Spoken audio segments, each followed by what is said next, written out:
Hello guys, welcome back to my channel sisters to vibes. ఈరోజు హైదరాబాద్లో ఎక్కడెక్కడ republic day celebrations జరుగుతున్నాయో వెళ్ళి రికార్డ్ చేసుకుందా. నా ఫ్లవర్ ఎలా ఉంది? ఎర్లీ మార్నింగ్ 9కి స్టార్ట్ అయ్యి ట్యాంక్ బండ్, చార్మినార్, మొజంజహీ మార్కెట్ కవర్ చేద్దాం అనుకున్నాం. వెళ్ళే దారిలో ఎక్కడెక్కడ ఫ్లాగ్స్ కనిపించినా, డెకరేషన్ చేసినవి కనిపించినా కూడా అన్ని వీడియోస్ తీసా. ఫస్ట్ అయితే మేము ట్యాంక్ బండ్ వెళ్ళాము. అక్కడ వచ్చేసి ఏం సెలబ్రేషన్స్ అనిపించలేదు. ఇక్కడ సెక్రటరీ ఏరియా ఇంకా అంబేద్కర్ స్టాచ్యూ దగ్గర కూడా ఎక్కువేం అనిపించలేదు. గవర్నమెంట్ ఆఫీసెస్ ఇటు సైడ్ ఎక్కువ ఉంటాయి కదా, ఎక్కువ సెలబ్రేషన్స్ ఉంటాయని ఎక్స్పెక్ట్ చేసాము. బట్ అక్కడక్కడ చిన్నగా ఇట్లా సెలబ్రేట్ చేసుకునే వాళ్ళే కనిపించారు చాలా వరకు. అంతేం సాటిస్ఫై అవ్వలేదు ఈ ప్లేస్లో. మనలో చాలా మందికి రిపబ్లిక్ డేకి, ఇండిపెండెన్స్ డేకి డిఫరెన్స్ కూడా తెలియదు. నాకు కూడా తెలియదులేండి స్కూల్లో ఉన్నప్పుడు. ఆగస్టు 15th రోజు రిపబ్లిక్ డే అనుకుంటారు, జనవరి 26th రోజు ఇండిపెండెన్స్ డే అనుకుంటారు కొంతమంది. అసలుకి అన్ఫ్లోరింగ్కి, ఫ్లాగ్ హోస్టింగ్కి డిఫరెన్స్ ఏంటి, ఏ రోజు ఏది చేస్తారనేది ఇప్పుడు మనం చూద్దాం. జనవరి 26ని రిపబ్లిక్ డే అంటారు, తెలుగులో గణతంత్ర దినోత్సవం అంటారు. ఇలా జెండాని పైన ముడి వేసి ఉంచి తాడు లాగంగానే ఓపెన్ అయ్యే విధంగా ఉంటే దాన్ని అన్ఫ్లోరింగ్ అంటారు. అన్ఫ్లోరింగ్ జనవరి 26 రిపబ్లిక్ డే రోజు చేస్తాం. అసలు జనవరి 26 రోజే రిపబ్లిక్ డేని ఎందుకు సెలబ్రేట్ చేసుకుంటున్నామంటే 1950లో జనవరి 26 రోజే రాజ్యాంగాన్ని అమలులోకి తీసుకొచ్చారు. ఈ రాజ్యాంగం ద్వారా మన హక్కులు ఏంటి అనేది తెలుసుకున్నాం. ఇంకా ఒక అధ్యక్షుడిని వారసత్వం నుంచి కాకుండా ఎన్నికల ద్వారా ఎంచుకుంటారు అనేది, ఇలాంటి చాలా పాయింట్స్ కూడా మనకి రాజ్యాంగంలో ఉంటాయి. అది మనకి జనవరి 26 రోజు అమల్లోకి వచ్చింది కాబట్టి ఈ రోజుని రిపబ్లిక్ డేగా సెలబ్రేట్ చేసుకుంటున్నాం. మనం ఇలా మాట్లాడుతూ ట్యాంక్ బండ్ నుంచి గాంధీ భవన్ వచ్చినాం. గాంధీ భవన్ మెట్రో దగ్గర ఉన్న మొజంజహీ మార్కెట్కి వెళ్ళాం అనమాట. ఈ ప్లేస్కి మేము అంతకుముందు కూడా వచ్చాము. ఇక్కడ ఫ్లాగ్ ఉంటుందని వీడియోలో కూడా నేను ఒకసారి చూపెట్టా దీని గురించి వీడియో చేసినప్పుడు. సో ఇక్కడ పక్క సెలబ్రేషన్స్ చేస్తారు అని అనిపించి ఇక్కడికి వెళ్ళాము. మేము లేట్గా వెళ్ళటం వల్ల ఆ సెలబ్రేషన్ అనేది మిస్ అయిపోయాం. ఎలాగా వచ్చాం కదా అని కొన్ని క్లిప్స్ తీసుకుంటూ ఇక్కడికి వచ్చేపు టైం స్పెండ్ చేసి వేరే ప్లేస్కి వెళ్ళాము.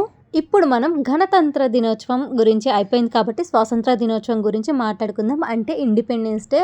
ఇలాంటి స్వాతంత్ర సమర యోధుల త్యాగాల ఫలితంగా మనకి బ్రిటిష్ నుంచి ఇండియాకి స్వాతంత్రం 1947 ఆగస్టు 14th midnight వచ్చింది. మనం ఆగస్టు 15th సెలబ్రేషన్ చేసుకున్నాం. జనాలందరికీ తెలిసి జెండా ఎగిరేసింది ఆగస్టు 15th కాబట్టి ఆగస్టు 15th రోజే మనం ఇండిపెండెన్స్ డే సెలబ్రేట్ చేసుకుంటాం. ఇండిపెండెన్స్ డే రోజు ఫ్లాగ్ హోస్టింగ్ చేస్తాం. ఫ్లాగ్ హోస్టింగ్ అంటే కింద ఉన్న జెండాని పైకి లాగి పైన ఓపెన్ చేస్తాం. దాన్ని ఫ్లాగ్ హోస్టింగ్ అంటారనమాట.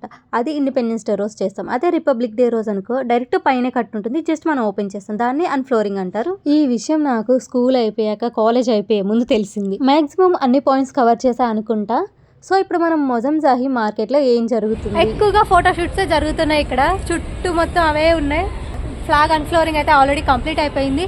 సో మనం ఇప్పుడు వేరే ప్లేస్కి వెళ్ళి చూసేద్దాం.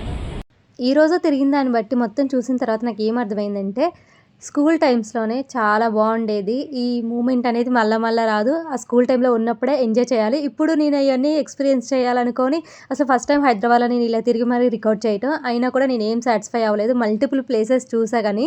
అదే స్కూల్లో అనుకో 1 week ముందు నుంచే సెలబ్రేషన్ స్టార్ట్ అయిపోతే games, quiz, slogans, dance, songs, ఎవరు ఇది ఎందులో పార్టిసిపేట్ చేస్తున్నారు, ఎవరికి ఫస్ట్ ప్రైజ్ వచ్చింది, మొత్తం ఇవే టాక్ ఉంటుంది 1 week మొత్తం. ఇప్పుడేదో పోష్గా రిపబ్లిక్ డే, ఇండిపెండెన్స్ డే అంటున్నాం కానీ అప్పుడైతే జెండా వందనం అనేటోళ్ళు. జెండా వందనం రేపే అనంగా యూనిఫామ్ ఐరన్ చేసుకొని టై, షూ, సాక్స్లు అన్నీ వాష్ చేసుకొని నీట్గా ఫ్రెండ్స్ అందరం కలిసి పక్క బజార్కి వెళ్ళి పూలు తెచ్చుకునేటోళ్ళు. రేపు 7:30 లోపు స్కూల్లో ఉండాలని పీఈటీ సార్ చెప్తుంటే మనం ఆ విషయాన్ని మన అమ్మతో చెప్పి తొందరగా లేసి మరీ రెడీ అయిన రోజులు అవి. తీరా ఊరంతా తిరిగి వచ్చి మీటింగ్ దగ్గర కూర్చుంటే అస్సలు వినబుద్ధి అక్క ఎప్పుడు బూందీ ఇస్తారా, ఎప్పుడు బనానా ఇస్తారా అని వెయిట్ చేస్తూ ఉండి గిఫ్ట్స్ వచ్చేటప్పటికి యాక్టివ్ అయిపోయి ఇంట్లో తీసుకెళ్ళి ఆ గ్లాసులు, ప్లేట్లు అన్నీ అమ్మకి చెప్పి నాకు అందులో ఫస్ట్ ప్రైజ్ వచ్చింది, ఇందులో సెకండ్ ప్రైజ్ వచ్చింది అంటూ తెగ మురిసిపోయేటోళ్ళు. నాకు స్కిప్పింగ్లో ఫస్ట్ ప్రైజ్ వచ్చిన గ్లాస్ ఇప్పటికీ కూడా ఉంది. అది ఇప్పుడు కూడా గుర్తుపట్టి నీకే వచ్చింది అని అంటది మా అమ్మ. భలే ఉండేదబ్బా ఆ రోజులైతే. నేనేంటో వాయిస్ ఓవర్ ఇస్తూనే ఎమోషనల్ అవుతున్నా, ఎగ్జైట్మెంట్ అవుతున్నా, బాధపడుతున్నా, మళ్ళీ లైఫ్లో ఇలాంటి మూమెంట్ రాదు కదా అని. నిజంగా ఈ రోజు నేను ఎన్నిసార్లు అనుకొని ఉంటున్నా మా స్కూల్లోనే బాగుండేది, మా స్కూల్ ఉన్నప్పుడే బాగుండేదని. గవర్నమెంట్ స్కూల్లో చదివిన వాళ్ళు పక్కా ఎక్స్పీరియన్స్ చేసే ఉంటారు ఇప్పటి వరకు నేను చెప్పిన పాయింట్స్ అన్ని. మీ స్కూల్లో ఎలా సెలబ్రేట్ చేసుకునేటోళ్ళు, మీరు ఇప్పుడు ఎలా మిస్ అవుతున్నారు అనేది కామెంట్ చేయండి. మేమైతే గాంధీ భవన్ అయిపోయిన తర్వాత చార్మినార్ వెళ్ళాము. ఇక్కడ కూడా బాగానే సెలబ్రేషన్స్ జరుగుతున్నాయి. ఇక్కడైతే మనం ఎప్పుడు ఎక్స్పెక్ట్ చేయింది, ఎప్పుడు చూడని ఇన్సిడెంట్ ఒకటి జరిగింది. ఏంటంటే అట్లీస్ట్ ఒక 10 minutes కూడా కాదు, ఒక 5 minutesలో జెండా ఎగరేయొచ్చు అని నేను ఈ రోజే తెలుసుకున్నా. టక్ టక్ టక్గా వచ్చారు. బైక్ ఆడ స్టాప్ చేశారు, జెండా ఎగిరేసిండు, జనగణమన పాడినట్టు కూడా వినపడలేదు. ఏమట్లా అయిపోయింది, ఇక పోయిండు. ఈ ప్రాసెస్ అంతా జస్ట్ ఒక 5 minutesలో అయిపోయింది. అక్కడ టీవీ ఛానల్ వాళ్ళు కూడా ఉన్నారు వీడియో తీసుకుందని. వాళ్ళు కెమెరా ఆన్ చేసేలోపు ప్రాసెస్ అంతా కంప్లీట్ అయిపోయింది. నేనేమో ఫోన్లో కెమెరా ఆన్లోనే ఉంది. అసలు ఏం జరిగింది ఈడ అని ఒక క్వశ్చన్ మార్క్ ఫేస్ తోటి ఉన్నా. ఫోటో తీసుకోవడానికి, వీడియోస్ తీసుకోవడానికి చేసినట్టుంది అది. చార్మినార్ దగ్గర ఇలా జరిగింది ఒకటి. ఇంకొకటేమో ఒక జిలేబీ కూడా ఇచ్చారు. అక్కడ మంచిగా చేశారు, ఇట్లా పావురాలు ఎగరేశారు. అదైతే ఫస్ట్ టైం చూడటం నేను, ఇట్లా పావురాలు ఎగరేయటం. అది మూమెంట్ బాగుంది. ఎప్పుడు ఈటీవీ న్యూస్లో హైదరాబాద్లో గణతంత్ర దినోత్సవ సంబరాలు అంటూ ఏదో ఒక పెద్ద పెద్ద టైటిల్ పెట్టి ఒక హైప్ ఇచ్చి మరీ చెప్పేటోళ్ళు. స్కూల్లో విజువల్స్ అండ్ గోల్కొండ పరేడ్ గ్రౌండ్లో విజువల్స్ చూపిస్తూ ఉంటే ఇంత బాగుంటుందా అనుకున్నా. నేను ఆ ప్లేసెస్ని వెళ్ళలేదులే, కానీ నా సరౌండింగ్స్లో ఉన్న ప్లేసెస్ వరకు కవర్ చేశా. చిన్న చిన్న ఆఫీసెస్ నుండి పెద్ద పెద్ద కార్పొరేట్ కంపెనీస్ వరకు కూడా, bank sectors, government, private, jewellery shop, shopping మాల్స్లలో అన్నిట్లలో చిన్నపాటి డెకరేషన్ చేసి హాలిడే ఉన్నా కూడా అట్లీస్ట్ ఒక 10 members అయినా వచ్చి మరి సెలబ్రేట్ చేస్తున్నారు. ఈ థింగ్ అయితే చాలా మంచిగా అనిపించింది. మా ఆఫీస్లో కూడా సెలబ్రేషన్స్ ఉన్నాయి, కాకపోతే ఒక డిపార్ట్మెంట్ వాళ్ళు మాత్రం ఈ రోజు ఆఫీస్కి వస్తున్నారు. సో వాళ్ళు సెలబ్రేట్ చేస్తున్నారు మా దగ్గర. నేనేమో హాలిడే రోజు కూడా ఆఫీస్కి వెళ్ళాలని రోడ్లమ్మటి తిరుక్కుంటే మరి వీడియోలు తీసుకుంటున్నా. ఇలా జరిగిందబ్బా ఈ రోజున రిపబ్లిక్ డే. మీకు ఈ వీడియో ఎలా అనిపించిందో కామెంట్ చేయండి, లైక్ చేయండి, సబ్స్క్రైబ్ చేయండి. Thanks for watching. వీడియో ఎలా అనిపించిందో కామెంట్ చేయడం మాత్రం అస్సలు మిస్ అవ్వద్దు.